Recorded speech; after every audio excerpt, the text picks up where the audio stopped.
குழந்தைகளே, பெற்றோர்களே, அன்னை அன்னை என்று சொன்னாலே பாசம். பாசம் மட்டுமல்ல, உலகத்திலே அன்னை இருந்தால்தான் இந்த உலகமே இயங்கும். இந்த சமுதாயத்தை உயர்த்தி காட்டுவதற்கு அன்னை முக்கியம். நம் தாய் தந்தையர் அதைவிட அவர்கள் தியாகத்தால் தான் இருவரும் இணைந்து நம்மை இந்த சமுதாயத்திற்கு ஒளிமயமாக வாழ்வதற்கு அடித்தளமாக இருக்கின்ற இந்த சூழ்நிலையில் அன்னை வேளாங்கண்ணியின் திருப்பெயரால் இங்கே பள்ளியை நமது பாசமிகு சகோதரர், நீண்ட நாளைய நண்பர் தேவராஜ் அவர்கள் இந்த கல்லூரி பள்ளியை நடத்தி கொண்டிருக்கின்றார்கள். அழைத்த உடனேயே வருகிறேன் என்று சொன்னேன். காரணம், இந்த சமுதாயத்தில் நானும் ஒரு மனிதனாக வாழ்வதற்கு வழிவகை செய்த,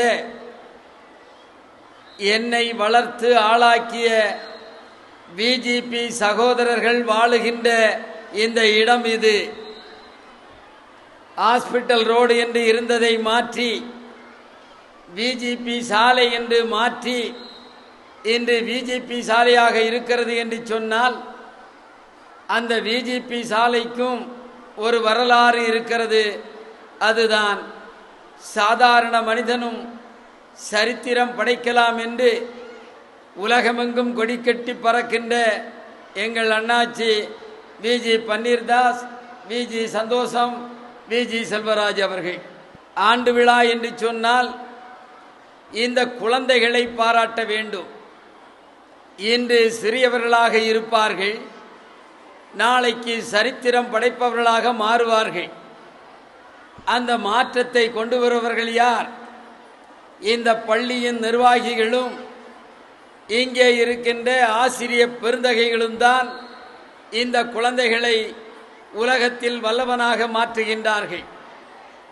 சாதாரணமாக சொல்லுவார்கள், உருவம் கண்டு எல்லாமே வேண்டும் என்று. ஒரு உருவத்தை பார்த்து நீங்கள் இந்த உருவம் உடையவன் சாதிக்க முடியுமா என்று நீங்கள் நினைப்பீர்கள். ஆனால் நமது வீட்டின் பக்கத்திலே போய்கொண்டிருக்கின்ற சிறு எறும்புகளை பார்த்தீர்களேயானால் அது அதன் எடையை விட அதிகமான உணவுப் பொருளை தாங்கி செல்லுகின்ற ஆற்றல் அந்த எறும்புகளுக்கு இருக்கும். அது எப்படி வந்தது? தன் எடையை விட அதிக கனமான உணவுப் பொருளை அந்த எறும்பு எடுத்து செல்லுகிறது என்று சொன்னால், அது தன் வாழ்க்கைக்கு தேவையான உணவு, தனக்கு இன்று போக நாளை தேவைப்படுகின்ற உணவு சேகரித்து வைக்க வேண்டும் என்ற நோக்கத்தோடு தான் அந்த சிறு எறும்பு கூட அந்த உருவத்தை விட அதிக கனமுள்ள உணவுப் பொருளை எடுத்து செல்லுகின்ற காட்சியினை காணுகின்றோம். அதற்கு அடிப்படை என்ன? எனக்கு தேவை, நாளைக்கு இது தேவை என்று அது சேகரிப்பது போல் இங்கே இருக்கின்ற மாணவ செல்வங்கள் நாளை மறுநாள் நான் படித்துவிட்டு இந்த சமுதாயத்தில் இப்படி வளர வேண்டும், இப்படி சாதிக்க வேண்டும் என்ற எண்ணம் இருந்தால் உங்கள் ஆற்றலை வளர்த்து வளர்த்து உங்களால் முடியாது என்ற ஒரு காரியம் இல்லை என்ற அளவிற்கு சாதிக்கின்ற ஆற்றல் உங்களுக்கு கிடைக்கும். ஒரு சிறு பையன் ஜவஹர்லால் நேரு அவர்கள் ஒரு பொதுக்கூட்டத்திலே கலந்து கொள்கிறார்கள். சுதந்திர போராட்ட காலம், ஆயிரக்கணக்கான மக்கள் அங்கே கூடியிருந்து ஜவஹர்லால் நேருவை அவர்கள் வாழ்த்துகிறார்கள், அவரும் பேசுகிறார். கூட்டம் முடிந்து ஜவஹர்லால் நேரு செல்லுகின்ற நேரத்திலே அவரது கோட்டிலே வைத்திருந்த ஒரு ரோஜா பூ கீழே விழுகிறது. ஆயிரக்கணக்கானவர்கள் இருந்தார்கள், அரசியல் தலைவர்கள் இருந்தார்கள், அரசியல் தொண்டர்கள் இருந்தார்கள், விடுதலை போராட்ட வீரர்கள் இருந்தார்கள்.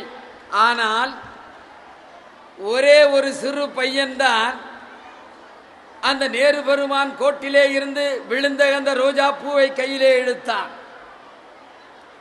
கையிலே எடுத்து அதை நேரு பெருமானிடம் கொடுத்துவிட வேண்டும் என்று எண்ணினான். ஆனால் நேரு பெருமான் அவர் வந்த ஜீப்பில் ஏறி பயணத்தை தொடங்கிவிட்டார்.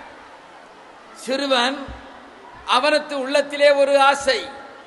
நேரு பெருமான் கோட்டிலே இருந்த ரோசா, அந்த ரோஜா பூ கீழே விழுந்து விட்டது. இந்த ரோஜா பூ மீண்டும் அந்த நேரு பெருமான் அந்த ஆடையிலே அணிகலனாக இருக்க வேண்டும் என்று நினைத்தான். சிறு பையன் ஓடினான். அந்த ஜீப்பை துரத்தி கொண்டே ஓடினான். கிட்டத்தட்ட 1 கிலோமீட்டர் ஓடுகின்ற நேரத்திலேதான் நேரு பெருமான் தற்செயலாக பார்த்த நேரத்திலே சிறுவன் ஓடி வருகிறான். கையிலே ரோசாப்பூவோடு ஓடி வருகிறான். அப்பொழுதுதான் பார்க்கிறார், அவர் அணிந்திருந்த அந்த கோட்டில் அந்த ரோஜா பூ இல்லை. அவருக்கு ஆச்சரியம். ஒரு சிறு பையன் எல்லோரையும் போல் அது ரோஜா தானே, மாலையிலே வாடிவிடக் கூடியது தானே, விட்டுவிடலாமே என்று அந்த சிறு பையன் என்ன இல்லை. ஓடி போய் அவரை எட்டி பிடிக்கின்ற நேரத்திலே நேரு திரும்பி பார்க்கிறார். அந்த பையனை பார்த்தவுடனேயே நேரு பெருமான் அந்த ஜீப்பை நிறுத்துகிறார். இந்த பையனுக்கு அளவற்ற ஆனந்தம். நேரு பெருமான் நின்று விட்டார். என் கையிலே இருக்கின்ற ரோஜாப்பூ அவர் ஆடையிலே அணிகலனாக மாறப்போகிறது.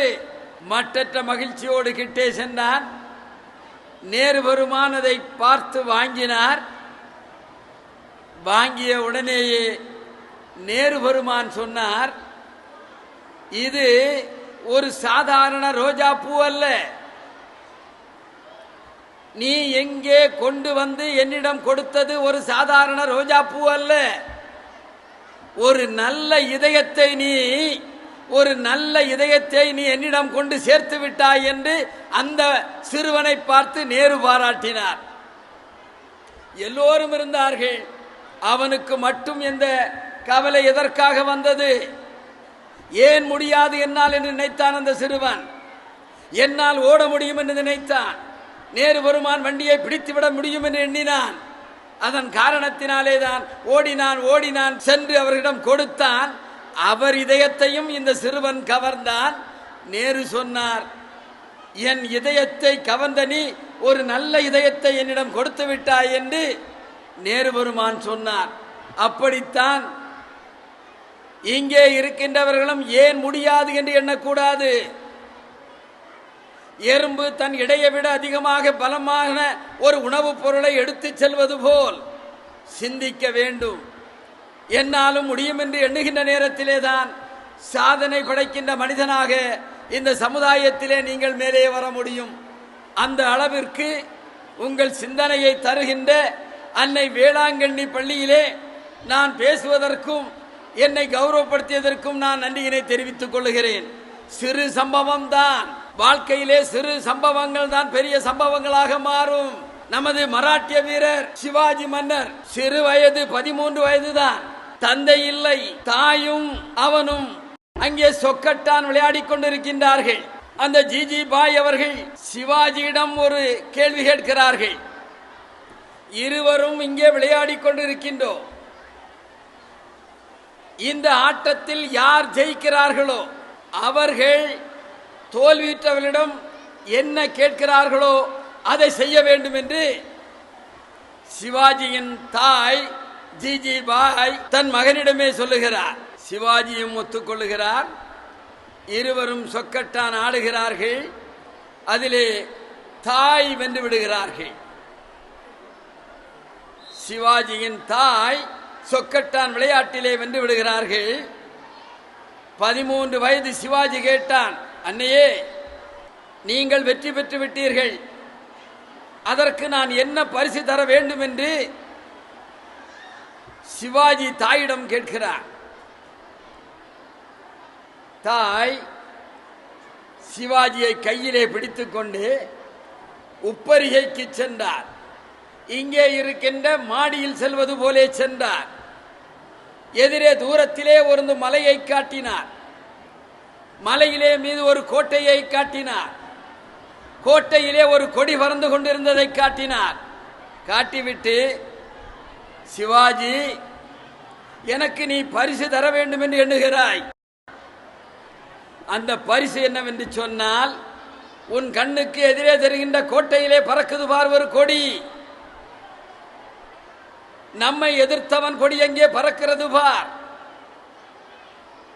நமக்கு சேர வேண்டிய கோட்டையிலே அவன் இன்னொருவன் கொடி பறக்கிறது பார்.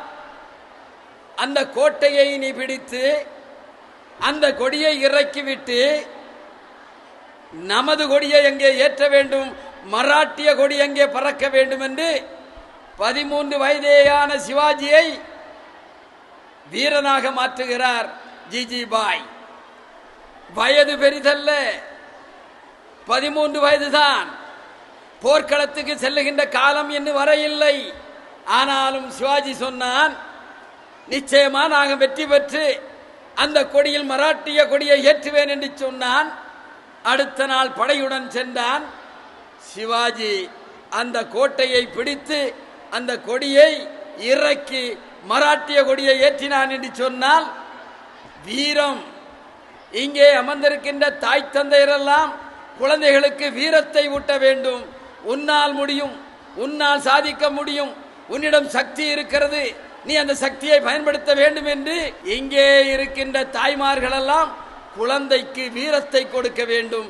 அப்படி கொடுத்தால்தான் வாழ்க்கையிலே உங்கள் பையன், இங்கே நீங்கள் பரிசுகளை உங்கள் குழந்தைகள் வாங்குவதை பார்க்க இருக்கின்றீர்கள்.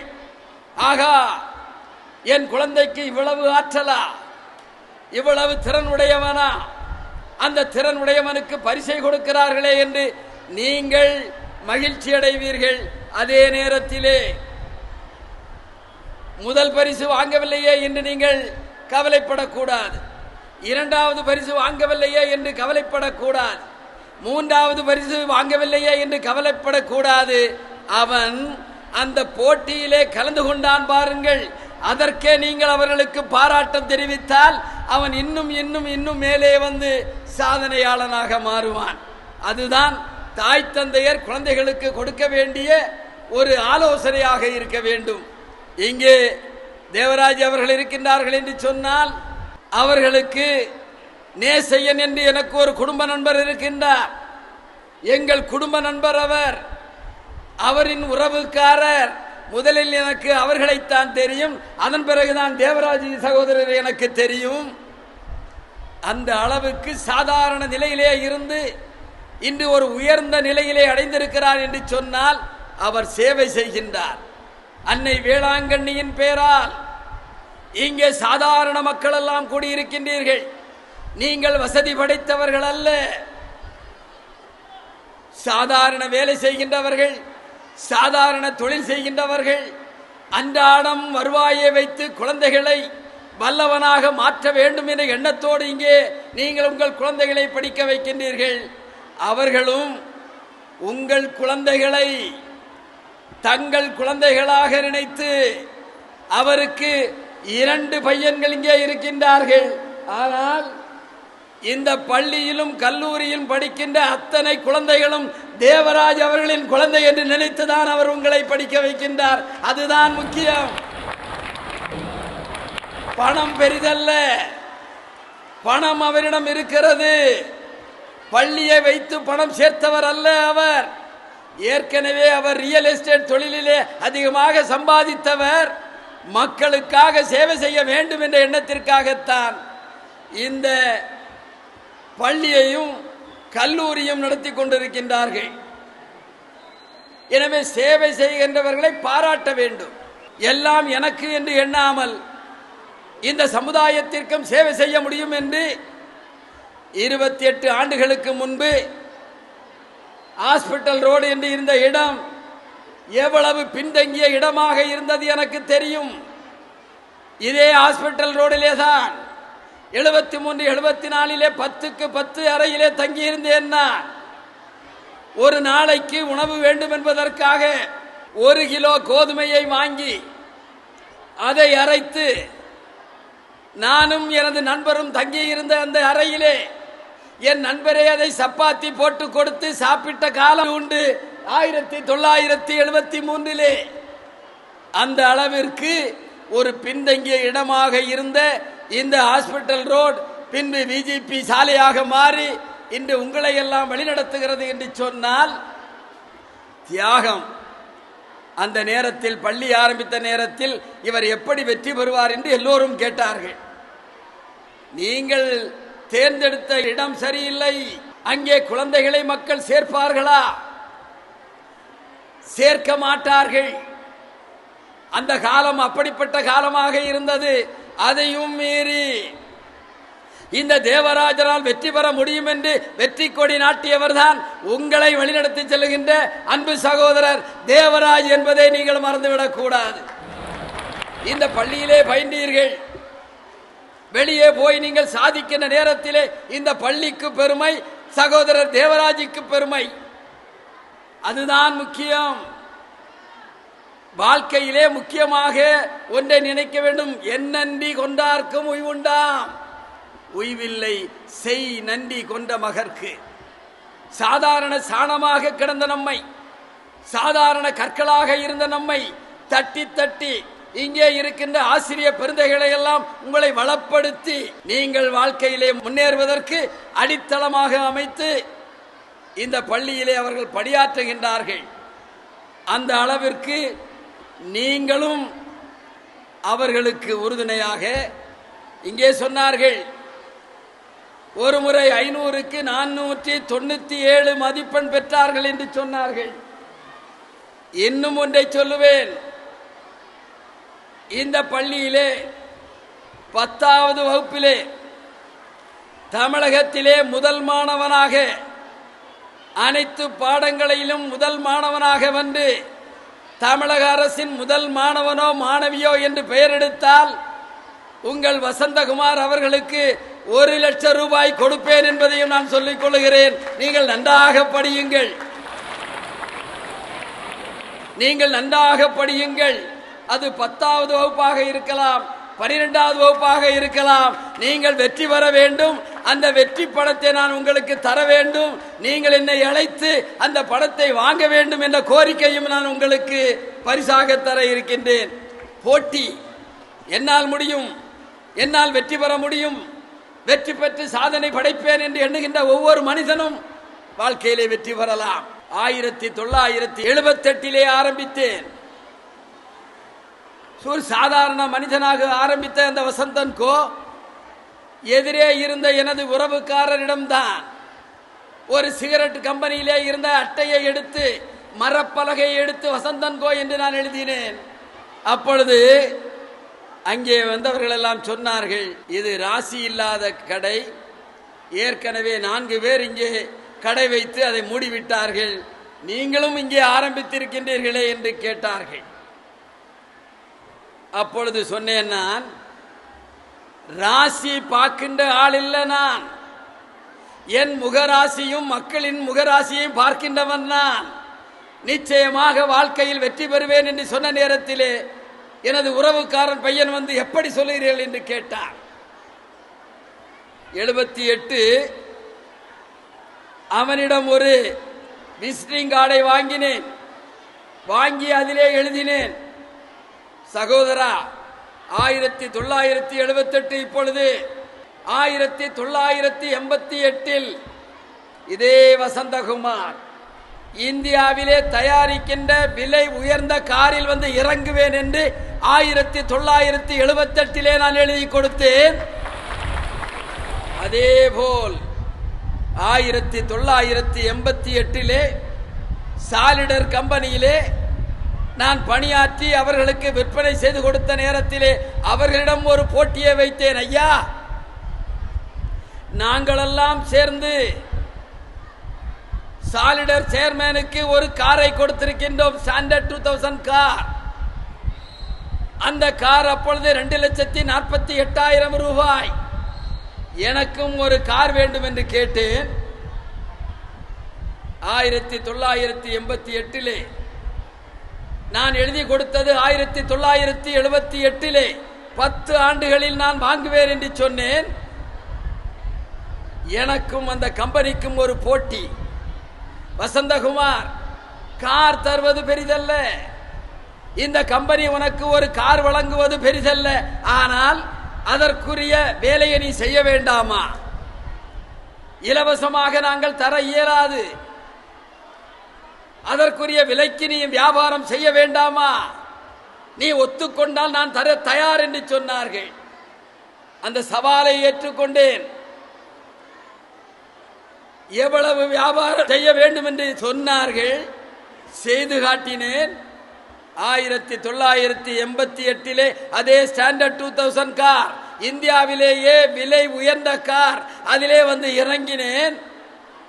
என் எதிர்க்கடை பையன் துள்ளி குதித்து ஓடி வந்தான். அண்ணா, நீங்கள் சாதித்து விட்டீர்கள் என்று 1988 என்னை கட்டிப்பிடித்தான் என்று சொன்னால், ஒவ்வொரு மனிதனும் என்னால் முடியும், என்னால் சாதிக்க முடியும், என்னிடம் ஆற்றல் இருக்கிறது, அந்த ஆற்றல் இறைவன் கொடுத்தது, அந்த ஆற்றலை பயன்படுத்துவேன் என்று சிந்தித்தால், ஒருமுனைப்படுத்தினால், வெற்றி என்ற தாரக மந்திரத்தை மட்டும் மனதிலே வைத்திருந்தால் நிச்சயமாக வெற்றி நமக்கு கிடைக்கும். எனவே வெற்றி என்பது இலவசமாக தரப்படுவதல்ல, வெற்றி என்பது கடையிலே வாங்கிக் கொள்வது அல்ல, வெற்றி என்பது உறவுக்காரர்கள் தருவதல்ல. வெற்றி என்பது அடிப்படை கல்வியை இந்த நிர்வாகம் தரும், அதற்கு மேலே நாம் தான் உழைக்க வேண்டும். உழைத்தால்தான் வாழ்க்கையிலே வெற்றி. இலவசமாக வாங்குவது என்பது, இந்த சமுதாயம் சில நேரத்தில் சீர்கேடு அடைவதற்குத்தான் இலவசமாக நாம் வாங்க வேண்டும். ஒரே ஒரு மணித்துளி எடுத்துக் கொள்ளுகின்றேன். ஒரு பாதிரியார் ஒரு சாதாரண ஏழை வீட்டிற்கு சென்றார். அந்த வீட்டிலே இருப்பவர்களுக்கு உடம்பு சரியில்லை என்று சொல்லி, ஆண்டவனை இவருக்கு நல்ல ஒரு உடம்பை கொடுங்கள், சுகத்தை கொடுங்கள், இவர்கள் நன்றாக இருக்க வேண்டும் என்று சொல்லி ஒரு சாதாரண கிராமத்திலே ஒரு குடிசை வீட்டிற்கு சென்றார் பாதிரியார். அந்த பாதிரியார் சென்ற காரோ கொஞ்சம் விலை அதிகமான கார். அங்கே போய் இறங்கி அந்த குடும்பத்திற்கு ஆசீர்வாதத்தை கொடுத்துவிட்டு வெளியே வந்தார். அந்த வீட்டு பையன் அந்த காரை உற்று பார்த்தான், தொட்டு பார்த்தான், ஆச்சரியத்தோடு பார்த்தான். காரணம், அவன் அந்த காரை பார்த்ததில்லை. அந்த பாதிரியார், என்ன தம்பி இதை நீ பார்க்கிறாய்? ஐயா, இது அழகாக இருக்கிறது, விலை உயர்ந்த கார், எனவேதான் நான் அப்படி பார்க்கிறேன் என்று சொன்னார். அதற்கு பாதிரியார் அவர்கள் சொன்னார்கள், தம்பி, இதை எனக்கு நண்பன் ஒருவர் இலவசமாக கொடுத்தார், அப்பேற்பட்ட நண்பனை நான் பெற்றிருக்கிறேன் என்று பாதிரியார் சொன்னார். சிறு பையன், பாதிரியார் ஒரு நல்ல நண்பனை பெற்றதால் இலவசமாக இந்த காரை பெற்றேன் என்று சொன்னார். சிறுவன் தானே என்று நினைத்தார். அவன் சொன்னார், ஐயா, எனக்கு இலவசமாக இன்ன ஒரு நண்பன் எனக்கு கொடுக்கின்ற நிலையை நான் உயர்த்தி கொள்ள மாட்டேன். ஆனால் எந்த நண்பன் உங்களுக்கு கொடுத்தாரோ காரை, அதை போல் நான் வாழ்க்கையில் உயர்ந்து என் நண்பனுக்கு இலவசமாக ஒரு காரை கொடுப்பேன் என்று சொன்னான் பாருங்கள். அவன் தான் வாழ்க்கையிலே முன்னேறுவான். அந்த ஆற்றல் தான் ஒவ்வொருவருக்கும் வர வேண்டும். அந்த ஆற்றல் தான் மனிதனை வளமுடையதாக ஆக்கும். இங்கே தேவராஜ் சகோதரர் ஆரம்பித்த நேரத்திலே அவர் கதையையே நாம் எழுதலாம். எவ்வளவு சிரமப்பட்டு இருப்பார்கள். தாய் தந்தையர் இவரிடம் குழந்தையை சேர்க்கலாமா என்று யோசித்திருப்பார்கள். நல்ல கல்வி கிடைக்குமா என்று கேட்பார்கள். உங்களிடம் அது இல்லை, இது இல்லை, பெரிய கட்டடம் இல்லை, எப்படி எங்கள் குழந்தைகளை நீங்கள் பயிற்று கொடுப்பீர்கள் என்று கேட்டிருப்பார்கள். ஆனாலும் சகோதரர் தேவராஜிடம் இருக்கின்ற மனத்தின்மை, நான் பணியாற்றுவேன், நல்ல குழந்தைகளுக்கு நல்ல வழிமுறைகளை சொல்லிக் கொடுப்பேன், நல்லவர்களாக உருவாக்குவேன், என்னால் முடியும், என்னால் முடியும், என்னால் முடியும் என்று சகோதரர் தேவராஜ் அவர்களும் அவர்களது குடும்பத்தாரும் ஒருங்கிணைந்து பணியாற்றுகின்றார்கள். நீங்கள் ஒரு குடும்பம், அவர்கள் ஒரு குடும்பம், இரண்டு குடும்பம் ஒன்றரை கலந்து ஒரே குடும்பமாக அன்னை வேளாங்கண்ணி பள்ளி இன்று வெற்றிகரமாக நடந்து கொண்டிருக்கிறது என்று சொன்னால் அவர்களது தியாகம் பணம் பெரிதல்ல. எத்தனையோ தலைவர்கள் இறக்கின்றார்கள், ஏராளமான பணத்தை வைத்திருக்கின்றார்கள், போகும்போது யாரும் எதை எடுத்து செல்வதில்லை. அலெக்சாண்டர் இறக்கும் பொழுது சவப்பட்டியிலே 2 கைகளையும் வெளியே தொங்க விட்டு கொண்டு என்னை அடக்கம் செய்ய வேண்டும் என்று சொன்னான். எதற்கு? எவ்வளவோ சேர்த்தேன், எவ்வளவோ போர்க்களத்தை சந்தித்தேன், எவ்வளவோ பொன்னும் மணியும் சேகரித்தேன். ஆனால் போகின்ற நேரத்தில் வெறும் கையாக போகிறேன். ஆனால் வீரன் என்று சொன்னால் அலெக்சாண்டர் என்ற பெயர் இருக்கும் என்று சொன்னான். பாருங்கள், அதைத்தான் தேவராஜ் ஃபேமிலி இப்பொழுது செய்து கொண்டிருக்கிறது. நீங்களும் அப்படியே வாழ்க்கையில் முன்னேறுவதற்கு குழந்தைகளை படிக்க வைக்க வேண்டும், ஆற்றலை வளர்க்க வேண்டும் என்று சொல்லி வாய்ப்பு தந்த நமது தேவராஜ் அவர்களுக்கும், டாக்டர் தேவானந்த் அவர்களுக்கும், ஜனி அவர்களுக்கும், திருமதி தேவராஜ் அவர்களுக்கும், பாசமிகு சகோதரர் மணி, ஞானம், எங்கள் தங்கசாமி டிராவல்ஸ், பாட்டில் எங்கள் சகோதரர் சக்திவேல், அத்தனை பேருக்கும் நன்றி நன்றி. உழைப்போம், உயர்வோம், உயர்தல் மூலம் இந்த சமுதாயத்தை உயர்த்தி காட்டுவோம் என்று சொல்லி அமைகின்றேன். நன்றி, வணக்கம்.